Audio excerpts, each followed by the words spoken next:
The views and opinions expressed in the following podcast do not necessarily reflect those of the producers, the affiliates, or digital platforms hosting this podcast.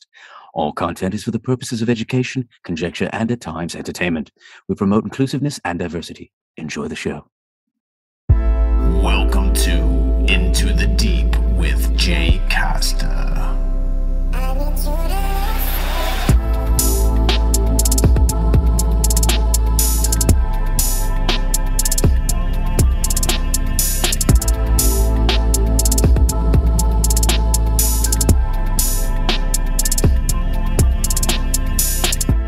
Welcome to Into the Deep. I'm Jay Costa. I'm thrilled about today's guest. He's a permaculture expert and an eco-village developer who has designed self-sustaining food forests and edible landscapes in over 40 states and well over 15 countries. He also happens to be a national wrestling champion and 4-time All-American and inducted into the National Hall of Fame. Today's guest is Jim Gale. He's the chief storyteller at Food Forest Abundance. His mission is to inspire people all over the world to grow their own food. We talk about so much in this episode. Everything from the strategy of Food Forest Abundance that has the potential to end world hunger, reverse mass extinction, and be free from manipulation of governing bodies, to self-reliance and being a part of a solution, not only for your own health and your family's health, but also for the entire planet. Jim's an advocate for using our resources wisely, and he talks about buying seeds and growing food ourselves, and how that's such a great return of investment, not only in cash, but for food security and our health. Jim Gale also happened to outline a plan of action that he would propose to Elon Musk on how to end world hunger. So, join me as we seek light and journey into the deep with Jim Gale. Enjoy.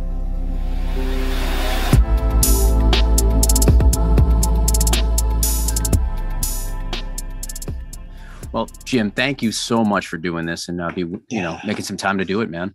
I love it, man. Thank you for instigating this whole thing. It's beautiful. Heck yeah, man. So for those tuning in, the listeners and the viewers, can you share a little bit of who you are and what it is you do?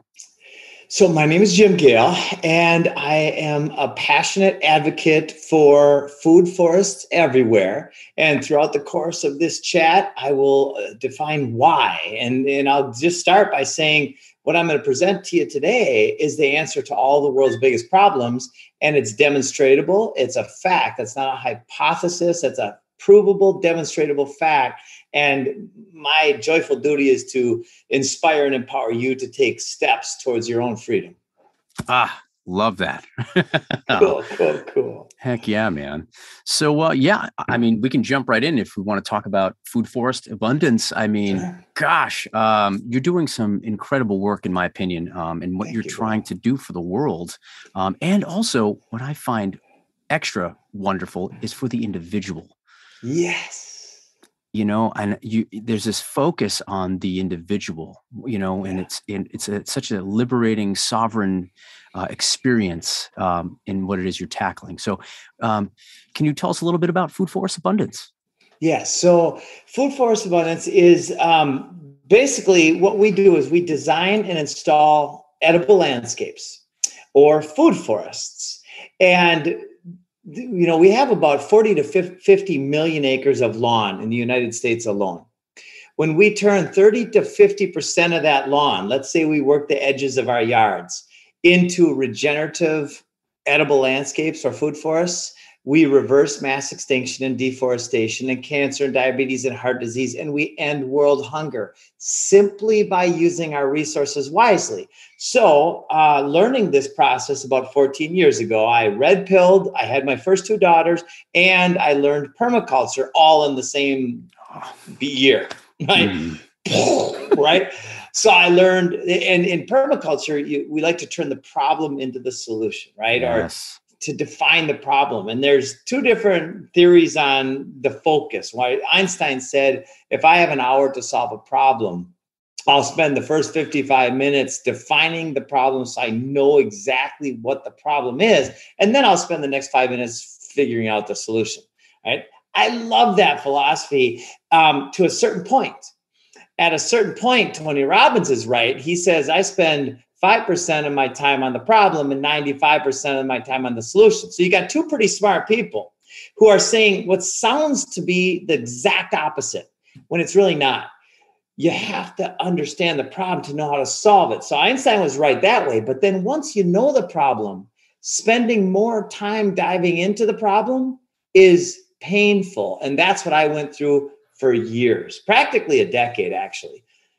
So what I'm bringing to the world is my struggle with finding out what the problem is, which we can define on the show, and then what is the solution and how to create actionable steps and to inspire. And really, it's to catalyze a shift in consciousness that leads to mass adoption of food forests everywhere.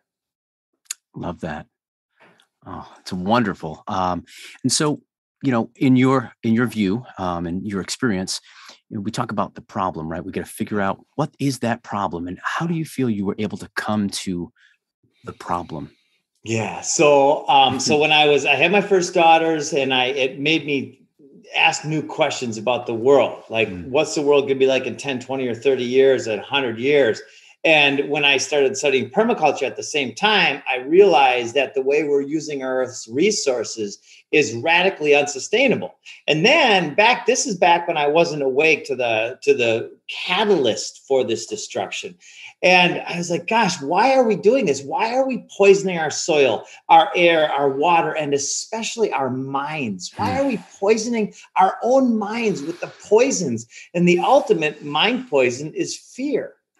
Right. Well, then I started learning about, I red pilled, and I started learning about the families that have been in control through their vehicles called governmente. Govern means to manage or control, and mente means mind. What's the exact opposite of mind control? It's a free mind. It's enlightenment, right? But here's the scam. This is the biggest metaphysical scam of all time. Only one person can be enlightened. And the rest of you have to go through our structure that we've created so you can get to heaven, which is just such a bunch of bullshit. Right? So we're in, thank God for the apocalypse, the ascension. And this is what's happening as the vibrations raise in humanity. In fact, Tesla said, if you want to find the secrets to the universe, think in terms of energy, frequency, and vibration. Yes. But I don't think he actually said that. Here's why. Now, I think you're going to love this. The word think is wrong. That's a program. Feel. When we feel in terms, like just saying that, all of a sudden I'm aware that I've got a chill. It's cold in the air and I love it. I'm aware of new things that I wasn't aware of when I was thinking. Right. Right. So lots of meditation has been the catalyst for understanding that the governmente is the problem because it's controlled by the wicked who strive to control. And now this whole depopulation agenda that's been in the works forever, this mind control agenda, we are rising up out of this. And their struggle, and they are very well defined. David Martin laid them all out on paper, names, all that stuff. There is a they. And they have always been in charge for hundreds and hundreds of years. And now we're starting to see past them and we're starting to rise our vibrations up. Faith and courage is the foundation of the next phase of humanity, which is going to lead to radical abundance. I love it.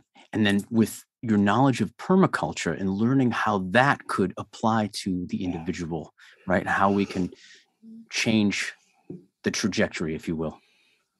Yes. Starting with faith and courage. Then once you can see clearly, once you can feel this feeling, then we use our emotions as our compass. There's feelings of shame and rage and all this crazy shit that they promote. If you watch any of the TV shows that are controlled by these people, my friends, there's two corporations, really just one corporation and one group of families that run the whole thing. When you're done with those shows or those medias or those news, you feel less connected to society and to humanity. Another thing that besides meditation is plant medicines, which of course the government, they made illegal, right? They made legal the ones that kill millions of people per year. And now they're even trying to mandate, and in some cases mandating the poisons, where they've made illegal mushrooms, psilocybin and ayahuasca and cannabis and all of these incredible things that actually help us connect again with source. I love that, because when you say connect again with source, I mean, when we think of that and we think of vibration, we also think of food, right? We think of we are what we eat, that old adage, right? And how that applies to clarity of mind, body, and spirit. So walk me through with some of the things that you're implementing and how you're, able to really drive this vehicle you've just told me about to get others on board. I love that. So there's a design science called permaculture, and it stands for permanent agriculture. And now it's kind of holistic for permanent culture, right? And Henry Kissinger said 50 some years ago, if you want to control people, control food. This was not just the ramblings of a nut, but it was the strategy of a psychopath that has met with every single US president. Why? Well, what made him so cool, right? Well, because the presidents aren't the top of the food chain. Right. So then the strategy is to follow permaculture, which is basically following nature, and to design our lives on every level to fit the principles of regeneration and abundance that permaculture has figured out beyond the shadow of a doubt. I mean, Jeff Lawton's got a video called Greening the Deserts of Jordan, in which he takes a salt flat, crazy, inhospitable place. And now their agriculturalists have found mushrooms. They've never seen mushrooms before. Like, there's mushrooms. The mycelial network is alive everywhere, but it's holding on by a thread in some places, right? Right. So when we can help that and take the poisons out, identify the poisons and the poison producers, the parasites, and then we can just let nature do her thing, then by that alone, we will have paradise in the years to come. However, we want to speed it up. And we speed it up by thoughtfully designing our landscapes to be productive, to be food producing and habitat producing and joy producing on every level. I think that's great. And, when we take a step back, we really look at like how most people are getting their food, how they're getting the information, and it's beyond them, right? They're not, I remember being a child and, my father had a garden. It was 150 feet in length and 50 feet wide. And it was the most glorious thing. And as a kid, he would show me how to grow food and the importance of knowing where that food comes from, getting your hands in that soil and knowing what you're putting in your body. Yes. And it's just one of those things that resonates with me so deeply. So I'm really, really interested in, teaching people. Now, we think about basics, we think about curriculum. Children aren't really learning how to grow seeds. We're not showing them how to grow food, right? These are basic survival skills. This is like human civilization. We're talking Fertile Crescent here. Why is that, in your opinion? Because it's the same exact thing. Every single industry, the mind control has taken over. There's a document called Silent Weapons for Quiet Wars, written like 70 years ago or something. And it lays it out in great detail about how they're going to control the industries and therefore control the slave. Goethe said, none are more hopelessly enslaved than those who falsely believe they are free. Right? And then Jefferson said, the tree of liberty must be nourished from time to time with the blood of patriots and tyrants, for that is its natural manure. Like, what a great reference, right? And that's just how the world has always worked. There's always going to be contrast. So when these psychopaths or evil, there's three possible levels, right? And I don't know if I've ever expressed this before on a podcast, but I'm happy to share with you. And because I think about this a lot, through ayahuasca ceremonies or psilocybin or cannabis or just meditations or nighttime walks, I'm thinking about, okay, how does this all fit together? And there's psychopathic evil, which is just complete lack of empathy and understanding of the joy of life. And therefore people want to see destruction. And that is happening. There are people that are that way. And then there's the possibility of evil, right? And then here's how I think about it. We're in a divine game of our own making as spirit. We've created this game to play, and we have to have contrast in order to play the game. Otherwise, we would just be vibrating, in the beginning, there was the word. What was the word? It was a vibration. It was a separation from the base vibration. And that word was the Big Bang, right? And then it goes out. And now it's that contrast that creates the friction. We can't have life without friction, right? Like literally. You can't make babies without friction.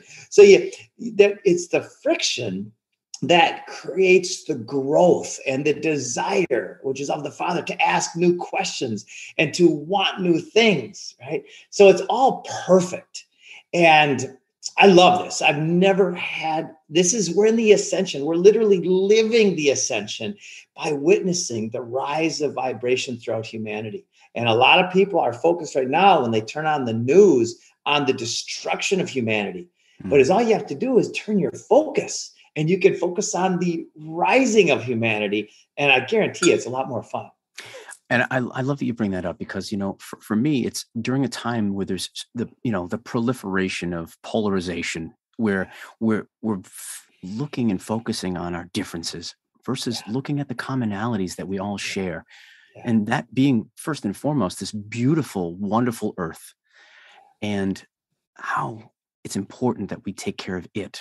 And by proxy, we're taking care of ourselves. Yes, you nailed it. And you alluded at the very beginning to this idea of selfishness. Now, who is the entity that shames selfishness? Well, first of all, if they're shaming anything, then they're full of shit. Like that's how you can tell when somebody is unconscious. If they're trying to use shame to manipulate, right? Well, they're the communists, right? They're the people who are the what we would call selfish, right? They're the greedy people who care not about any individual. They only care about their own greed and power and abundance, right? So it's funny how the most selfish people are the ones that are calling everybody else selfish.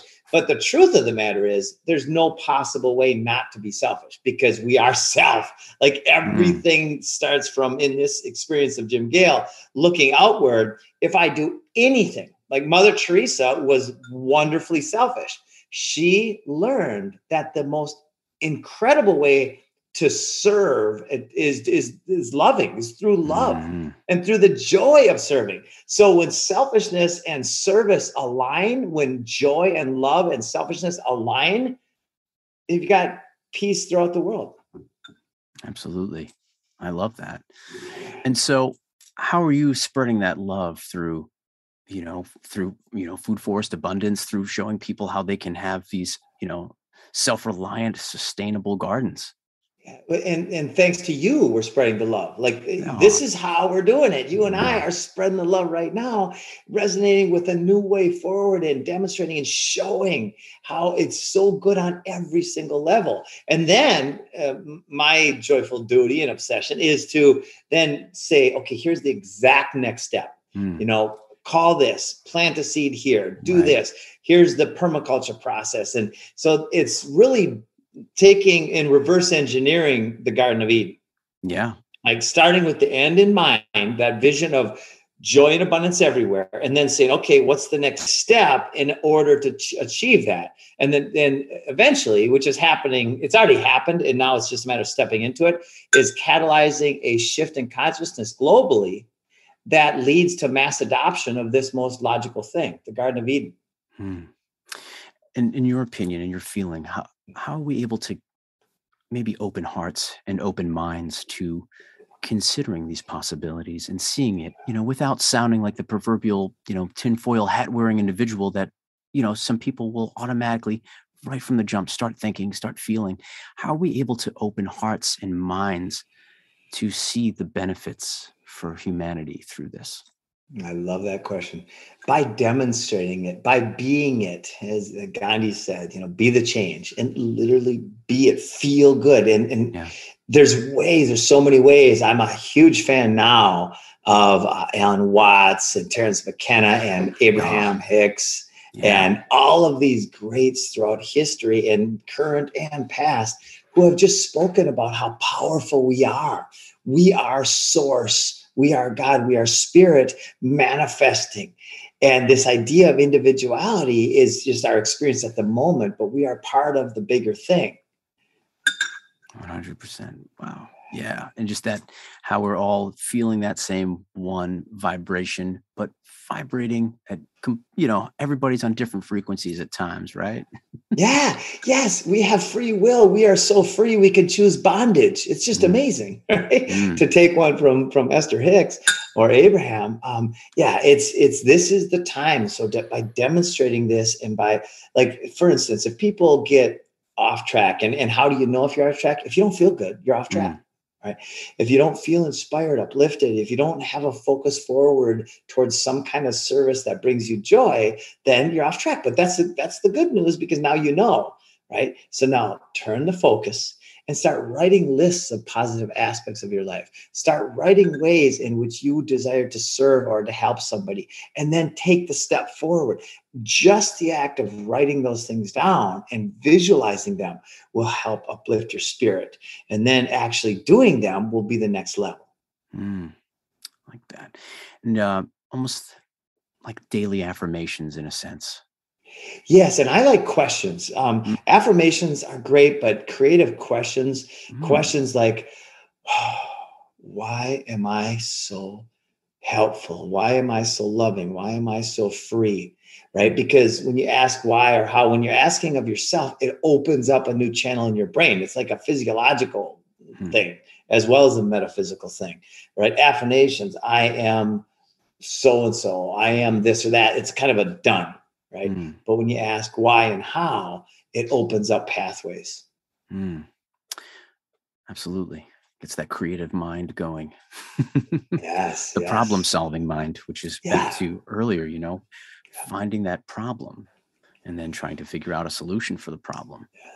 Yes. And the opportunities for this in business and in life are absolutely, this is the best time to be in business in the history of the world. Like, it is so magical what's happening. I mean, I've got a story for you. So we launched 9 months ago on Earth Day. We were on the high wire with Del Bigtree. Love that man. And the few months before that, I had several different pretty neat situations in my life. I've traveled the world, and I was inducted in the Hall of Fame for wrestling. And again, it's because I created a vision of my future. Before that, I sucked relative to everybody in the room. But as soon as I wrote down and started visualizing and feeling into what it would be like to achieve the goals that I had written, then it became fun to wrestle harder. It became fun to run harder. It was no longer effort. So wrote my goals the second time I was 29, and I was dead broke pretty much, a few $100. And I wrote that I wanted to have $3 million in 3 years. And my roommates laughed at me. They literally laughed, and sarcastically so, because they didn't grow up in that kind of belief system. So anyway, 3.5 years later, we did $1.3 billion in sales in an industry that I had no industry knowledge of. And then I bought a boat, lived on the ocean, and I thought I was pretty cool for a while. But I got bored so quickly. And then I started going through that effort. When I learned about when I read Pilled, I started going through that thing where I was scared. I was concerned. I was worried. I was struggling with how are my kids going to have a good life? For all the parents out there, your kids, for most of us, I would die. I would jump in front of a car or a bullet or anything for my kids. It's just how it is. It's not, I think it's almost pretty normal as a parent. Anyway, when I started not knowing the solution, I went through that period of cognitive dissonance where I was struggling until a year ago. And at that point, I had went from $20 million to negative $80,000 in about a 14-year period. And I let go of all the fear a year ago. And the magic has been off the fucking chart since then. I'll give you just one little example, and it's every day now. But this one example is we launched on the high wire, and then I get a call. Now, I'm not much of a TV guy, but I've had my favorite shows. The Crocodile Hunter was my favorite show for like 10 years. When Steve Irwin died, I cried. Like, yeah, man. Love that guy. So I get a call from the producer of the Crocodile Hunter. I said, Jim, we wanted to shine a light on you. You know, they made Steve Irwin from a guy who had a little zoo to Steve Irwin. Right. They said, you know, you're next. I said, okay, that makes sense. And then 2 days later, I get a call from my favorite actor of Entourage, which was my favorite show for like 5 years, 10 years later. I'm like, what the heck? So my favorite producer of my favorite TV show and my favorite actor a few years back, they called me at the same time and said, let's do a show together. Like, there's no logic or reason to that. Every day, that's what we're experiencing. Oh, that's wonderful. That is awesome. Yeah. So my surmise is, are we talking about Land of Plenty? Yes. Yeah. All right. Land of Plenty. Can we elaborate a little bit? Tell me a little bit about Land of Plenty. So Land of Plenty is a TV show where we go to different people's houses and we install food forests at their house. And we talk to them about why they're doing it and what this is all about and how this is beneficial and beautiful and wonderful and abundant and all these wonderful things. I mean, literally having a food forest in your yard is like having the Garden of Eden in your yard. Like, it's the odds of your family getting cancer are going to go down radically. Diabetes, heart disease, and the money savings and the butterflies and the birds, right? It's like the stack of functions. So, our goal is to go. I'd like to go to Dr. Joe Dispenza's house, Mel Gibson's place. David Avocado Wolf and I just had a great conversation the other day. He's in for it. So we're going to go to these amazing people's houses and we're going to install food forests on film. And then we're going to share that with the world and it's going to change the world. Oh, man. Dude, that's awesome. It's so much fun. That's so great. And of course, you know, that sustainability piece, right? You know, and how transformative that is when you're able to, you know, internalize and externalize how sustainable your environment is and that self-reliance. And when you're taking care of something. Yeah. Yes. You know, and there's all these different, you know, belief systems, which is like, I like to talk about the 3 BSs, the belief systems, the bad science, and the bullshit around growing food, right? Right. The agriculture taught in schools over the last 50, 60 years is the most destructive thing in the history of our world, right? This is monocultures that use poisons is the catalyst for massive pain and suffering and death, right? Yeah. So if that's the problem, then what's the solution? Well, it's permaculture is the solution. It's using the amount, we know people that on less than an acre, even far less than an acre, quarter acre, even tenth of an acre, are making $100,000 a year growing food, right? Now, how much does a farmer make per acre growing food on these big death farms, right? Well, I tell you what, it's a lot less than that. It might be $3,000 an acre or whatever. And now all this other shit's going on with the food supply chain. And so, by the way, this is something I want to share with everybody. The short-term supply chain could be in big trouble. And it's time to stock up on 2 things: 3 to 6 months supply of food and seeds and plants. Start having the seeds available. So if the tap does turn off, you can start planting immediately. And that within 3 months or even less, now you've got some of your own food growing and available. Right. That's my one concern is, are we in time on this go around to make this change? And I know we can, right? And that's why I stay as conscious as possible so I can follow the messages as they come. Right on. I think it's great advice. You know, I think to encourage anyone to, you know, get seeds, start learning how to grow food, grow plants, you know, not everyone is afforded the opportunity to experience food growth in their childhood. I was very, very privileged in that sense, and I'm grateful for it. It's not lost on me, but, you know, you're changing lives and you're helping people see a different perspective. Yeah. Yes. And then sometimes I get so excited about the different tangents as I go off on them. I'm going to come back to the BS part of it. Oh, yeah. Forgive me. It's no, that was me. It's so easy to grow food. Like this is people think I don't want to be a farmer. Guess what? I don't want to be a farmer either. Not in the traditional way or the new traditional way, right?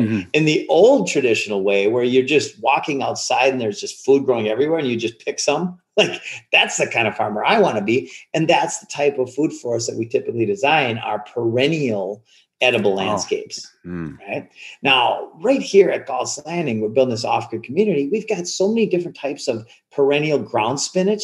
If that's all we ate for the rest of our lives, we would be like the healthiest people in the freaking world, right? And it's so alive and abundant. Longevity spinach and Okinawa spinach and moringa leaves, like the moringa, the tree of life, right? And that's all we had. And right now, just 6 months ago, we started planting these 2,000 feet of syntropic agroforestry.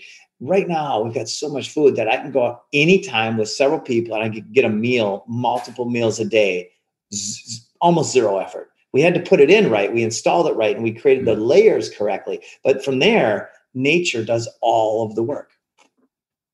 That's awesome.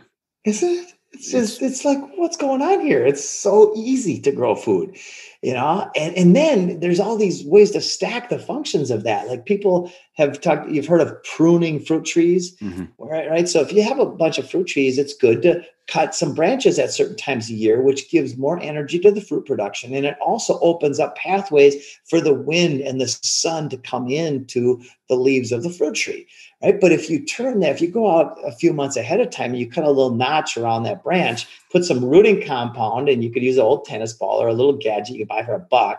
You put it there. Now you go out 3 months later and you cut that. Normally pruning is kind of an expense. It's a liability. It's a time consumer, right? But you don't get anything directly back out of that branch. You throw it on the ground. Now you still get a bigger yield, so it's still worth it. But now you cut that off, and now you've got a $20 fruit tree that took you 5 minutes.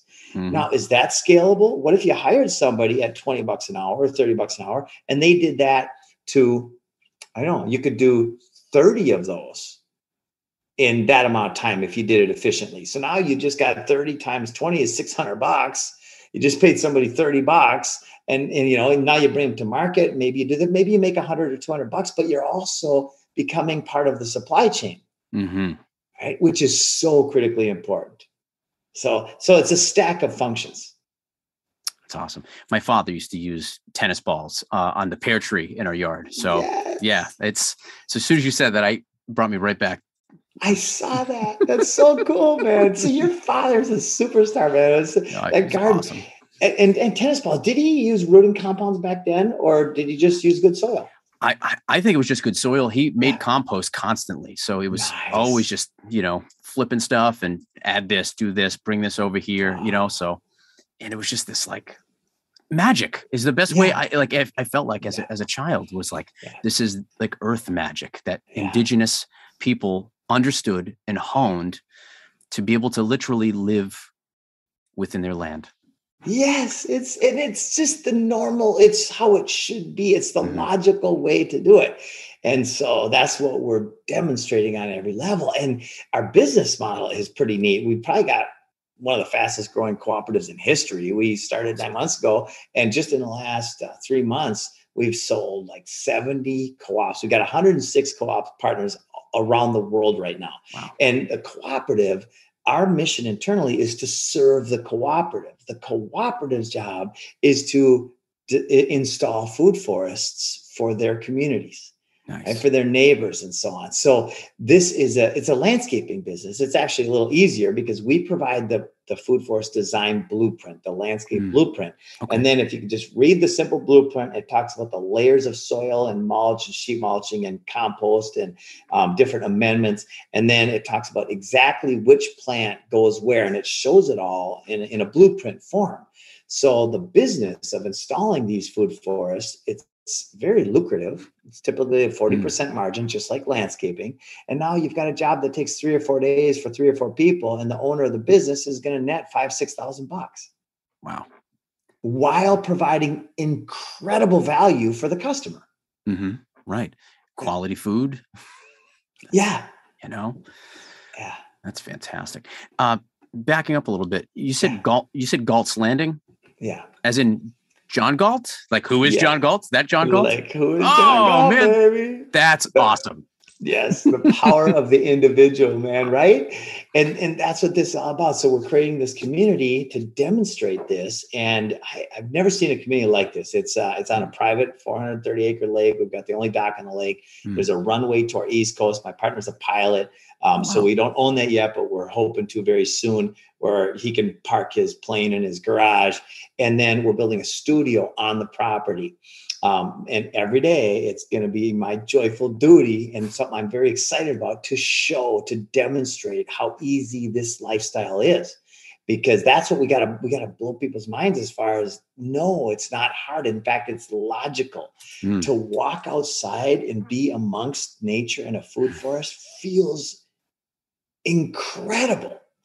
And then you pick something here, and all of a sudden you don't even need breakfast. You just had breakfast just by taking a walk in paradise, right?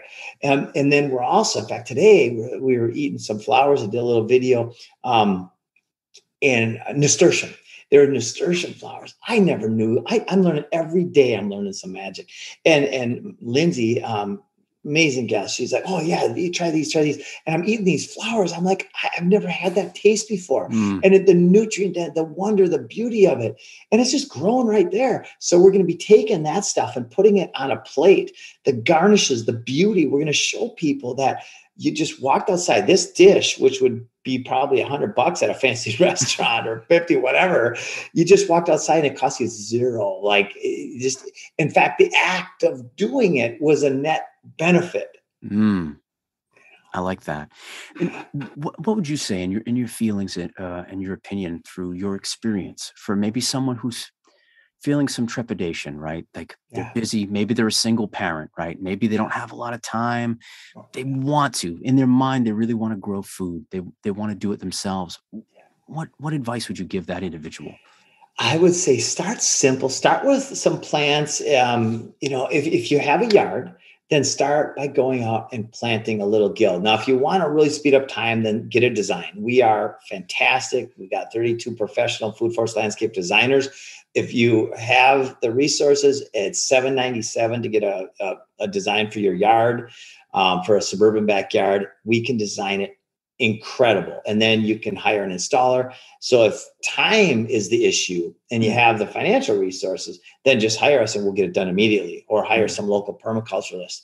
If financial resources are the issue, then next time you take $20 and you go to the store, buy organic food with seeds in them, organic fruits and vegetables, right? Go on YouTube, spend a few minutes and learn how to propagate those. Then grow them, start to grow them and let them be your teacher and love them. And they'll love you back, I promise. And then so in other words, you just spent $0 extra dollars. You've got healthy food, which you ate, and then you saved the seeds. And now those seeds become new plants, which turn into infinitely more over time. Right on.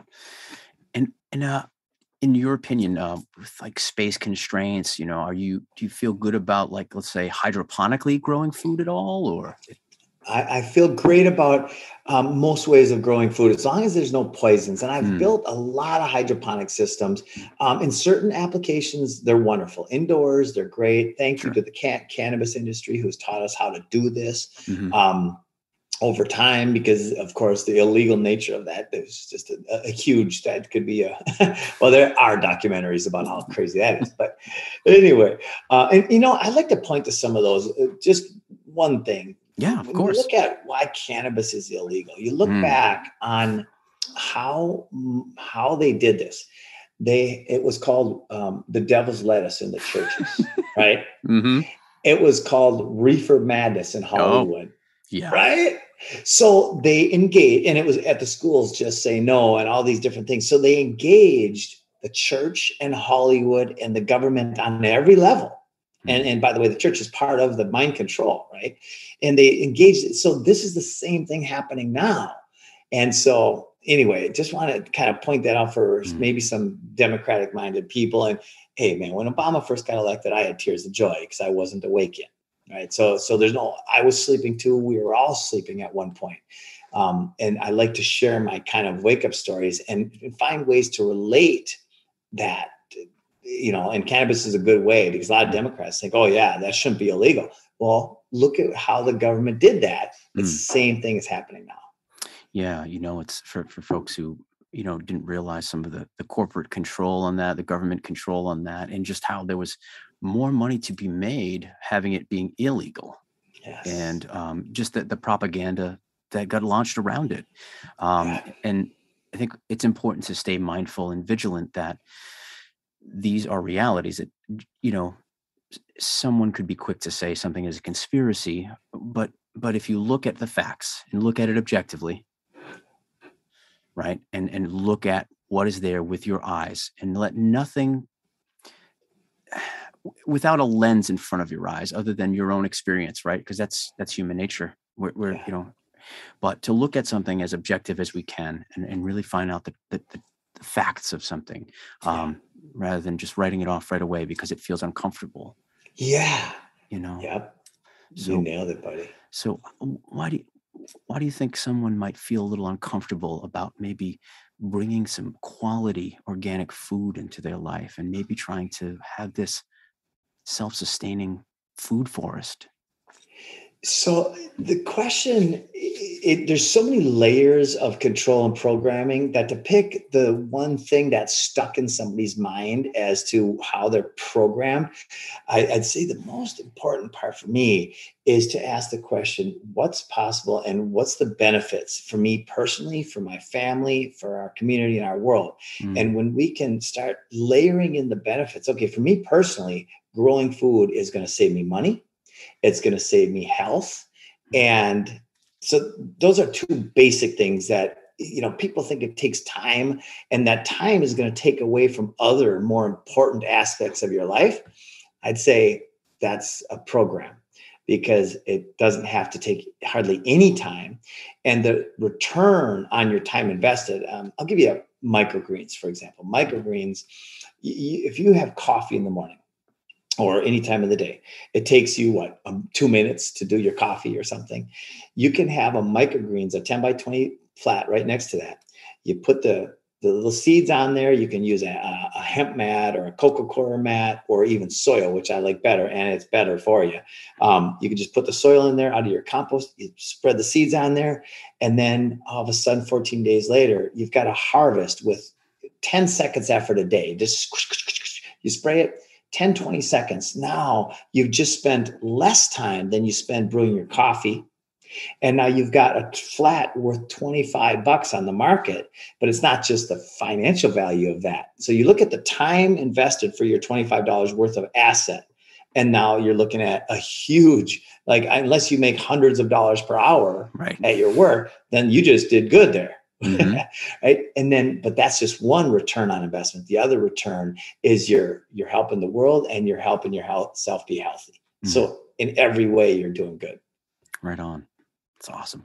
What are some other things that you feel, and I think when it comes to mine, I think of, even with, the John Galt character, I'm thinking of that innovation, that self-reliance, just that aspect of it. Right. And how I see that you've made this congruent between, that idealism, right, and what you're doing and achieving through, through the food forests. Yeah, living and demonstrating it is. I'm using the permaculture principles to design my life, right? And so there's a couple principles that have gotten messed with, and you'll know why when I start. This idea of fair share, right? Okay, so the word sharing is a voluntary situation. Sharing is when somebody points a gun at you and says, give me that. That ain't sharing. Right? That's theft. Right? So some of the permaculturalists out there say that we have to do all this. We have to. I like changing that energy to, no, we get to. We don't need to. We don't have to. We get to because it's good for me. It's good for us. It's good for our world. In fact, our company is paying no taxes to the federal government. Instead, we're doing what the big dogs do. You know how Amazon, they're worth how many billions of dollars and they're still not profitable or whatever? I don't know if that's still true, but I heard that a few years ago. So we're turning all of our excess into putting food forests in public areas at schools and churches and food banks and community land, anywhere high visibility. That's what we're doing with our excess, right? Like a nonprofit, but we believe in capitalism. Regenerative capitalism is the solution. And then the voluntary, and we don't call it giving, we call it strategically investing, because our goal is to change the world and to catalyze this shift in consciousness. So we're strategically investing for selfish reasons. And it's good for everybody, like incredibly good. Yeah, especially if people are benefiting from it and maybe even learning from it. Yes, we're doing it. Yeah, in fact, Elon Musk, he got in a fight with the UN guy a couple months back, and the UN guy called him out, said, if Elon would spend 2% of his net worth, we could solve world hunger. And Elon wrote back to him, you give me a plan how, and I'll sell my stock tomorrow. Right. And that was the end of that guy's bullshit. Guess what? I did a video for him, and 25,000 views later, and now it looks like we'll be connected with Elon Musk, because I have the plan to end world hunger and all the rest of it. And it's very clear and it's very simple. With $6 billion, which is 2% of his net worth, we could put $1 million food forests in 6,000 of the world's biggest cities, along with simple kiosks that educate people. Those food forests become epic habitat, demonstration centers, education centers, nurseries. In every way, this Garden of Eden in 6,000 cities will radically change the world practically overnight. Wow. Yeah. Wow. It's an impressive plan. I like that. Yeah. And it's freaking simple. There's so many people that want to do this. That kind of cash injection into this will, of course, create epic jobs. It's a layer of abundance. So Elon, come on, let's do this. Or somebody else, if you're a billionaire, 100 million, if you got anything extra, go plant some seeds. Or if you want to get involved with us, get involved with us. However you do it, we've got the structure, the momentum.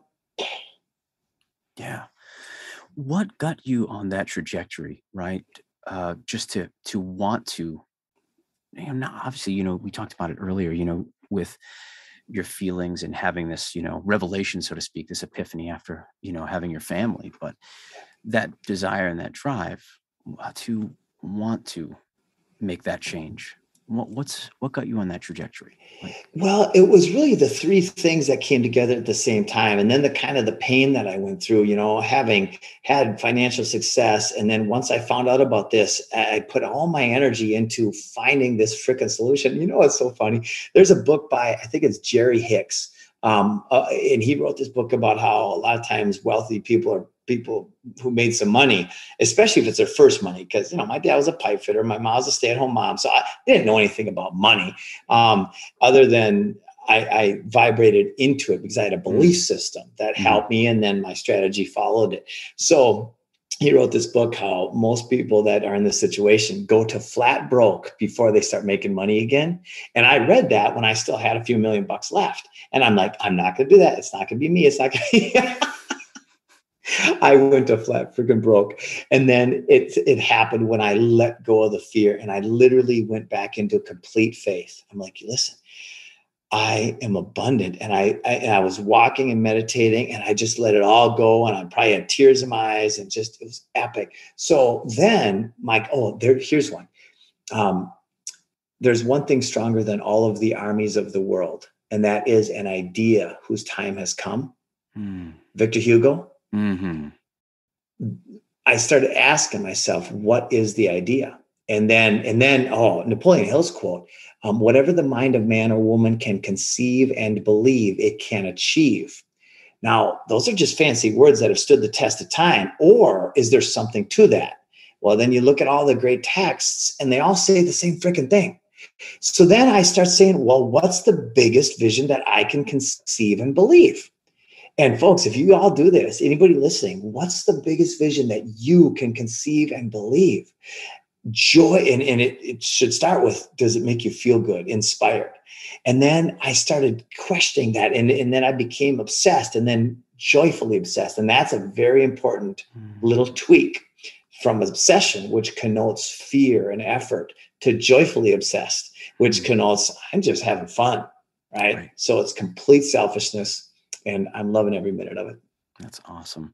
And I think, that to your point there, I think when you're bringing joy, it's an emotion, right? So when folks talk about manifestation, right, I think sometimes the piece that gets missed or overlooked is harnessing the emotional aspect of it into what you're manifesting, which gives that it gives that vibration and that frequency the power that it needs, that inertia, That's right. It's energy in motion, right? And to capture in permaculture principles, catch and store energy, right? So then we're getting all this abundance flowing our way. Millions of dollars have been invested in growth and all these different things. And then we're taking that energy and we're transitioning it from fiat bullshit, right, to actual abundance.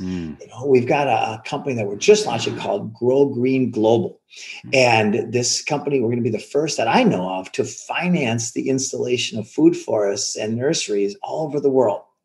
We've got another group that's coming together right now to actually create a crypto, a blockchain that is tied to actual food production. So it's going to create the food economy in a way that I don't know if it's ever been done. And if somebody's already done it, get a hold of me, because I would rather plug in than start new. But it's all happening fast. And together, somebody said the other day, he said, Jim, have you ever heard of the white hats? What do you think? I said, yeah, we are. We are the white hats. We are, in fact, one of the most empowering things that I've done lately for myself, and I like sharing, is to take some breaths and slow your mind down and just allow it to relax and look at your hands and say, the future of humanity is in my hands, right? And when you do that out there, take a few breaths and say, the future of humanity is in my heart. It's in my hands. I have the ability to affect in a positive way the future of humanity. And then that is empowering. You bring that energy in, and then it just goes outward. Love that. I love that. Where can folks find you on the internet? So Food Forest Abundance, we're getting out there everywhere. My direct email is jim@foodforestabundance.com. We've got the website, foodforestabundance.com. If anybody out there would like your yard designed or any property designed, we can design mountaintops and big farms. And in fact, I just met and Joel Salt and I, we listened to each other speak a few days ago, and he's one of my heroes. Like, I love Joel Salton, and he loves what we're doing. So we're looking at bringing his method to market as well as the Food Forest method. So in other words, if you have anything that you are encouraged to contribute in any way, get a hold of us. This is what we do. We collaborate instead of compete. I'm competing with, not even competing, it's not even the right word, but if I am competing ever, it's with who I was a minute ago or yesterday. Nice. All right.